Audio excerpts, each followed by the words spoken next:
Bismillahirrahmanirrahim. Assalamualaikum warahmatullahi wabarakatuh.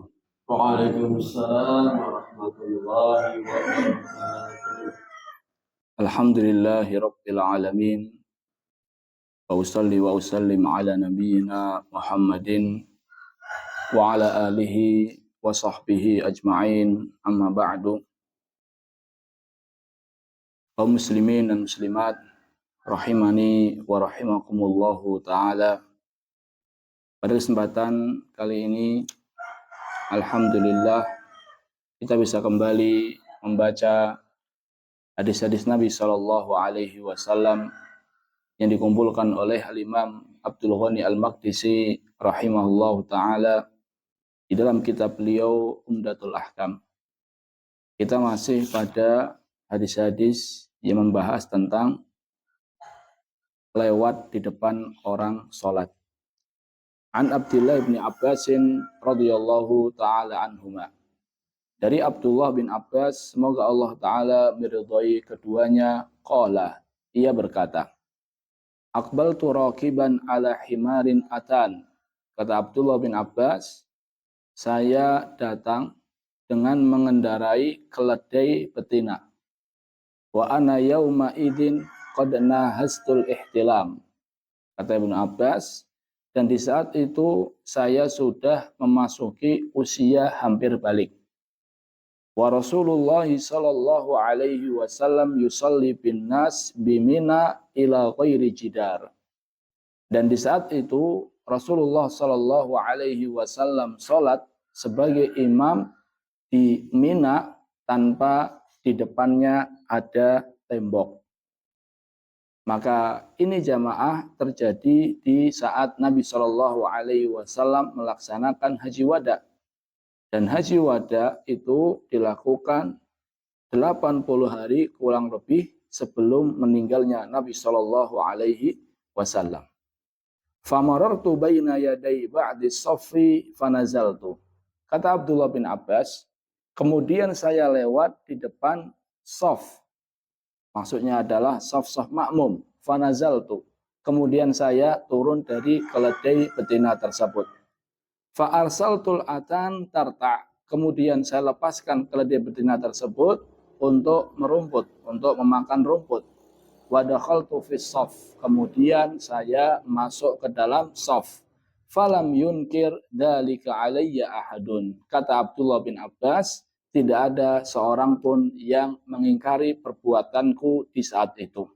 Hadis riwayat Bukhari dan Muslim. Inti hadis ini jamaah adalah bahwasannya Abdullah bin Abbas suatu hari pernah melewati atau pernah lewat di depan shaf makmum dalam kondisi naik keledai. Maka hal ini dibolehkan. Kenapa dibolehkan? Karena kata Abdullah bin Abbas, tidak ada seorang pun yang mengingkariku. Kaum muslimin dan muslimat rahimani wa rahimakumullahu ta'ala. Terkait hadis ini ada dua pembahasan yang ingin saya sampaikan. Yang pertama adalah sutratul imam sutratun liman khalfahu. Bahwasannya sutroh imam itu adalah sutroh bagi makmum. Bahwasannya sutroh imam adalah sutroh bagi makmum. Artinya adalah makmum itu sutrohnya adalah sutrohnya siapa? Imam. Maka ini menunjukkan jamaah apa yang kita pelajari pada pertemuan yang lalu, bahwasannya Nabi Shallallahu Alaihi Wasallam memperingatkan akan besarnya dosa lewat di depan orang sholat. Kata Nabi Shallallahu Alaihi Wasallam, "Lau ya'lamul maru baina yadil musalli, mada alaihi minal ismi." Kalau seandainya orang yang tahu besarnya dosa lewat depan orang sholat, lakana an yakifa arba'ina khairan lahu min an yamurra baina yadayhi. Tentu dia berdiri 40 lebih baik bagi dia daripada dia lewat depan orang sholat. Ini berlaku bagi siapa? Imam maupun orang yang sholat sendirian. Adapun makmum, maka kita boleh lewat di depannya. Berdasarkan apa yang dilakukan oleh Abdullah bin Abbas radhiyallahu taala anhuma. di mana beliau menunggangi keledai kemudian lewat di depan soft para makmum. Kenapa? Karena softnya para makmum itu ngikut softnya siapa? Imam. Dan selesai sholat tidak ada seorang pun yang mengingkari apa yang dilakukan oleh Abdullah bin Abbas. Maka ini menunjukkan jamaah bahwasanya lewat depan makmum itu dibolehkan. Ibnu Hajar rahimahullahu taala beliau mengatakan, adamul inkari alaih, tidak diingkarinya Abdullah bin Abbas walau ba'da sholat, walaupun sholat telah selesai, yadullu ala sihhatil iqrar, maka ini menunjukkan akan sahnya persetujuan. Artinya hal ini disetujui, walakin yanbaghi alla yaf'al al-insan illa lihajah. Namun kata Ibnu Hajar, tidak selayaknya seseorang melakukan hal ini kecuali kalau seandainya ada kebutuhan. Jadi lewat depan orang sholat itu dibolehkan selama yang sholat itu adalah makmum. Namun hendaknya tidak dilakukan kecuali kalau ada apa? Ada kebutuhan, ada hajat yang mengharuskan kita untuk lewat depan orang sholat. Ini poin yang pertama. Poin yang kedua, dari hadis ini kita bisa mengambil pelajaran bahwasannya di antara hadis Nabi adalah hadis takriri. Di antara hadis Nabi adalah persetujuan Nabi Shallallahu Alaihi Wasallam. Jadi hadis itu jamaah ada yang bentuknya qaul perkataan, ada yang bentuknya fi'il perbuatan, ada yang bentuknya takrir. Takrir itu adalah persetujuan. Dan ada juga yang bentuknya sifat, baik sifat fisik maupun sifat akhlak. Contohnya hadis yang bentuknya qaul, perkataan banyak sekali. Di antaranya sabda Nabi Shallallahu Alaihi Wasallam, Nabi bersabda, "Man yuridillahu bihi khairan yufaqihu fiddin." Siapa orang yang Allah Ta'ala kehendaki baginya kebaikan, Allah Ta'ala akan fahamkan baginya agama. Nah, ini hadis bentuknya apa? Qaul, bentuknya perkataan. Nabi bersabda demikian. Di antara hadis yang lain, man salaka tariqan yaltamisu fihi ilman sahhalallahu lahu bihi tariqan ilal jannah. Siapa yang menempuh suatu jalan dalam rangka mempelajari ilmu agama, maka Allah Ta'ala akan mudahkan baginya menuju surga. Ini hadisnya bentuknya adalah qaul, perkataan. Ada hadis yang bentuknya fi'il, perbuatan. Dan ini banyak. Kita pelajari selama mempelajari kitab salat ini banyak.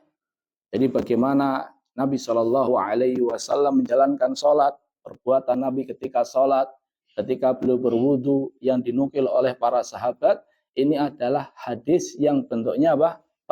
Perbuatan.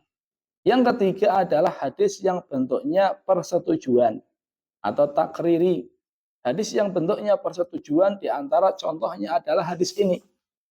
Ketika Nabi Shallallahu Alaihi Wasallam tidak mengingkari Abdullah bin Abbas, ini menunjukkan bahwasannya Nabi Shallallahu Alaihi Wasallam setuju dengan apa yang dilakukan oleh Abdullah bin Abbas. Ketika Nabi Shallallahu Alaihi Wasallam tidak mengingkari Abdullah bin Abbas, maka ini menunjukkan bahwasannya apa yang dilakukan oleh Abdullah bin Abbas ini tidak melanggar syariat. Berarti apa yang dilakukan oleh Abdullah bin Abbas ini jamaah, walaupun dilakukan oleh Abdullah bin Abbas, namun juga disebut dengan apa? Hadis. Namun hadis apa? Takriri, hadis persetujuan. Contoh lain, ketika Salman Al-Farisi, sahabat Nabi Shallallahu Alaihi Wasallam, menasehati Abu Darda radhiyallahu taala anhu. Salman mengatakan kepada Abu Darda, "Inna li rabbika 'alaika haqqan." Rabbmu punya hak, wa li nafsika 'alaika haqqan. Jiwamu juga punya hak, wa li ahlika 'alaika haqqan. Keluargamu juga punya hak. Kemudian Nabi sallallahu alaihi wasallam mengatakan, "Shadaqa Salman." Kata Nabi sallallahu alaihi wasallam, Salman telah benar. Nah, ucapan Nabi Salman telah benar ini menunjukkan persetujuan Nabi Shallallahu Alaihi Wasallam atas apa yang dilakukan atau diucapkan oleh Salman Al-Farisi. Ini contoh hadis takriri. Nabi Shallallahu Alaihi Wasallam pernah, para sahabat Nabi Shallallahu Alaihi Wasallam pernah makan daging ikan besar. Hut itu apa, Ustaz? Paus atau hiu, Ustaz? paus, makan daging paus. Dan Nabi SAW meminta daging tersebut. Maka ini menunjukkan Nabi SAW menyetujui akan bolehnya makan daging paus. Dan masih banyak jamaah contoh-contoh hadis takriri. Yang keempat adalah hadis sifat yang menjelaskan akan sifat. Baik sifat fisik, di antara sifat fisik Nabi SAW laisa bitawilil ba'in wala bil qasiril mutaraddid. Nabi itu fisiknya tidak terlalu tinggi dan juga tidak terlalu pendek. Rambutnya tidak terlalu lurus juga tidak terlalu ikal dan seterusnya. Ini hadis yang dinukil dari Nabi Shallallahu Alaihi Wasallam yang bentuknya adalah sifat fisik. Ada juga yang sifat akhlak seperti Nabi SAW adalah asya'un nas, manusia yang paling pemberani. Jadi intinya jamaah, hadis itu bisa berbentuk satu dari 4 hal. Yang pertama adalah tadi ucapan, qaul. Yang kedua adalah fi'il atau perbuatan. Yang ketiga adalah takrir persetujuan. Yang keempat adalah sifat. Sifat ini bisa sifat fisik maupun sifat akhlak. Dan hadis Abdullah bin Abbas termasuk hadis yang mana? Takriri, persetujuan Nabi Shallallahu Alaihi Wasallam. Semoga bermanfaat. Terima kasih atas perhatiannya. Kita tutup dengan doa kafaratul majlis. Subhanakallahumma bihamdika asyhadu an la ilaha illa anta astaghfiruka wa atubu ilaih. Wassalamualaikum warahmatullahi wabarakatuh. Waalaikumsalam.